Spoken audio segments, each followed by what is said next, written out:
سوال یہ ہے کہ ذاکر اور عالم کا فرق بتا دیجئے۔ دیکھیے ذاکر اور عالم میں کوئی فرق نہیں ہے۔ ذکر وہ ذاکر جو امام حسین کا ذکر کرتا، عالم جو پڑھا لکھا ہے، تو جو صحیح معنوں میں پڑھا لکھا ہوگا وہی صحیح معنوں میں ذکر امام حسین السلام بھی اور ذکر اہل بیت علیہ السلام بھی کر دے گا۔ یہ ہم لوگوں نے اپنے کیا فرق محسوس کر لیا ہے کہ وہ جو پڑھا لکھا نہ ہو اس کو ذاکر کہتے ہیں، جو پڑھا لکھا ہوتا ہے۔ ایسا کوئی مسئلہ نہیں ہے ہمارے یہاں، بلکہ صحیح معنوں میں ذاکر وہی ہے جو علم رکھتا ہو اور جس کو واقعات کا علم ہو، وہی ذاکر کہتا ہے، وہی ذکر اہل بیت کر سکتا ہے۔ آپ ذکر اہل بیت کرنے کے اعتبار سے کہیے تو ذکر اہل بیت سے وہ ذاکر کہلاتا ہے، پڑھا لکھا ہونے سے وہ عالم کہلاتا ہے۔ یہ تفریق تو یہاں ورنہ ایسے کوئی تفریق نہیں ہے، بلکہ عالم ہی کو ذاکر ہونا چاہیے۔ I am a naan Syed girl, یہ ایک مسئلہ ہے قوم میں جو کہ کافی حد تک تو حل ہو گیا، لیکن اب بھی باقی ہے کچھ علاقوں میں کہ سید غیر سید والا جو مسئلہ ہے کہ اس میں شادی نہیں ہو سکتی، جبکہ مراجع کرام کو آپ دیکھیے، ائمہ طاہرین کی تاریخ دیکھیے تو اس میں ایسا کوئی مسئلہ نہیں ہے۔ تو ان کا بھی یہی مسئلہ ہے کہ یہ غیر سید ہیں اور شادی کرنا چاہتی ہیں، لیکن جو ہے وہ یہ ہمارے یہاں ملک کا کلچر ہے جہاں پر آ گیا ہے، ورنہ اسلام میں ایسی کوئی شرط نہیں ہے۔ اسلام میں شرط یہ ہے کہ آدمی مسلمان ہو، با ایمان ہو، ولایت اہل بیت پر رکھتا ہو، یہ شرط ہے۔ بلکہ شیخ و سید اور پٹھان کی کوئی شرط نہیں ہے۔ ہمارے مراجع کے کتنے ایسے مراجع جن کے داماد غیر سید ہیں۔ آیت اللہ العظمہ آغائے محمد گل پاگانی رحمۃ اللہ علیہ کے داماد شیخ لطف اللہ صافی رحمۃ اللہ علیہ تھے۔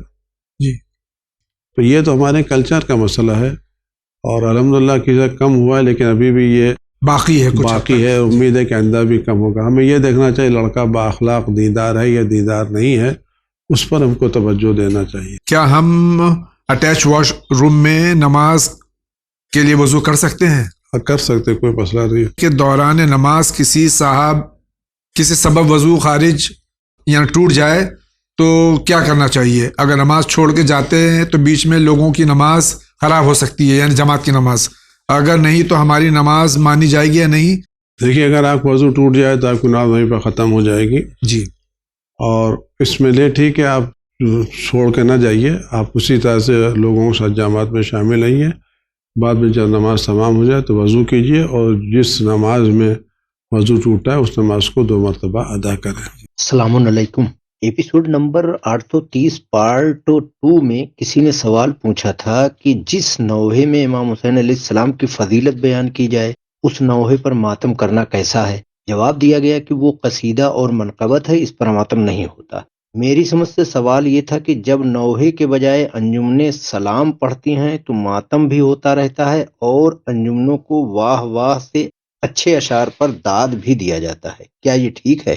بتانے کی زحمت کریں۔ ایک زمانہ تھا جب نوحے جس میں فضائل کے بند ہوتے تھے تو اس وقت ماتم نہیں ہوتا تھا، واہ واہ ہوتی تھی، اور اس کے بعد میں مصائب کے جب بند ہوتے تھے اس میں ماتم ہوتا تھا، اس پہ گریا بھی ہوتا تھا اس پہ۔ اب ان کا سوال یہ ہے کہ اب ایسا نہیں ہوتا، بلکہ واہ واہ بھی ہوتا ہے، اس پہ فضائل پہ ماتم بھی ہوتا ہے، یہ کہاں تک صحیح ہے؟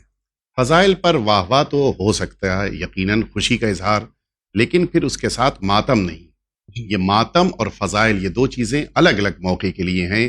ماتم نوحے کے موقع پر ہے، اور فضائل قصیدے یا سلام ان سب کو ایسے موقع پر کہ جب ماتم نہ ہو رہا ہو۔ تو دونوں کے درمیان فرق کرتے ہوئے ہم کو چاہیے کہ جب نوحہ پڑھا جائے تو نوحہ نوحہ ہو، تاکہ اس پر ماتم کیا جائے۔ محمد حنفیہ نے زین العابدین اسلام کو رہتے ہوئے امامت کے لیے چیلنج کیا تھا۔ حضرت محمد حنفیہ ابن علی ابن ابی طالب علیہ السلام کے بارے میں یہ کہا جاتا ہے کہ انہوں نے دعویٰ امامت کیا تھا بعد شہادت سید الشہداء علیہ السلام، کیا یہ بات صحیح ہے؟ دیکھیے بات تو بالکل صحیح نہیں ہے، کیونکہ محمد حنفیہ علی علیہ السلام کے فرزند تھے، امام حسین کے بھائی تھے، اور امام حسین نے ان کو اپنا ولی قرار دیا تھا، وصی قرار دیا تھا جب کربلا کے میدان میں جا رہے تھے۔ یہ مسائل کبھی کبھی باتوں کو وضاحت کرنے کے لیے ہوتے ہیں۔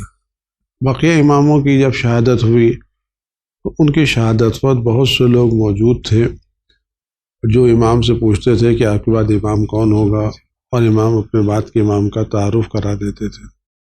امام حسین السلام کی شہادت ایسے حالات میں ہوئی کہ وہاں کوئی موجود نہیں تھا، جس سے امام تعارف کراتے. جو لوگ تھے وہ خاندان والے تھے، بقیہ کوئی وہاں پر موجود نہیں تھا. تو مسئلہ یہ تھا کہ کس طرح سے تعارف کرایا جائے امام حسین کے بعد امام وقت حضرت امام زین العابدین علیہ الصلوۃ والسلام ہے.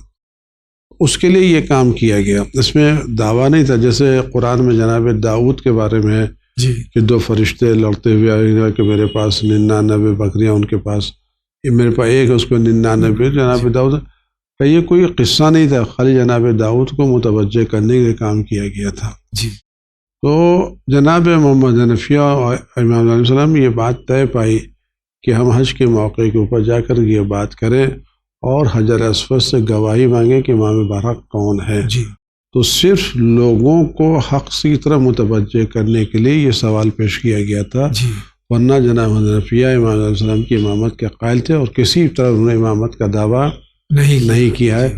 وہ صرف کبھی کبھی سوال اس لیے ہوتا ہے کہ بات کی وضاحت کے لیے سوال کیا جاتا ہے. جی سوال کرنے والے کو جواب پہلے سے معلوم ہوتا ہے، لیکن دوسروں کی خاطر جناب محمد حنفیہ نے سارا کام اس لیے کیا تھا کہ حج کے موقع پر سب کو پتہ چل جائے کہ امام برحق کون ہے.